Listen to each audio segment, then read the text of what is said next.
అనగా ఒక అడవిలో లియో అనే ఒక సింహం ఉండేవాడు. నా దగ్గర ఎవరు ఫ్రెండ్స్ లేరు. నా ఇష్టమైన రాయిని ఎవరికి ఇవ్వాలి? ఏంటి లియో, పళ్ళు కావాలా? అర్థమైపోయిందిలే, వెళ్ళిపోతున్నా. అర్థమైపోయిందిలే, వెళ్ళిపోతున్నా. నేను కూడా వాళ్ళతో ఆడుకుంటే ఎంతగానో బాగుంటుంది. లియో మాతో ఆడుకుంటావా? నాకు అవసరం లేదు. ఇలా చూడు లియో, స్నేహం చేస్తేనే కదా మనకి బంధం ఏర్పడేది. అవును, నువ్వు చెప్పింది కరెక్టే. అయితే వెళ్ళి వాళ్ళతో ఆడుకో అంటావా? మళ్ళీ ఇలా భయపడుతూ కూర్చోకు. సరే, మరి ఏం చేయాలో చెప్పు.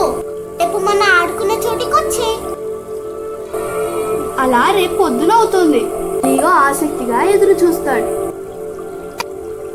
ఒక పని చేస్తా, ఈ రాయిలు రోజుకిస్తా.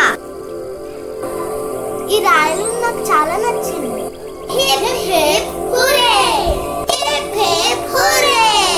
వీళ్ళందరూ ఆడుకుంటుంటే ఆ దృశ్యం ఎంతో ఆనందకరంగా ఆహ్లాదకరంగా ఉండేది. మనకి కథ ఏం నేర్పిస్తుందంటే పంచుకోవడం మనకు ఆనందాన్ని మాత్రమే కాదు, స్నేహబంధం నిలుపుకోవడానికి మనకు అవకాశం కూడా ఇస్తుందని మనకి ఈ చిన్ని కథ నేర్పించింది. ఇలాగే మరిన్ని కథల కోసం చూస్తూనే ఉండండి చిన్నారి చాప్టర్స్. ధన్యవాదములు.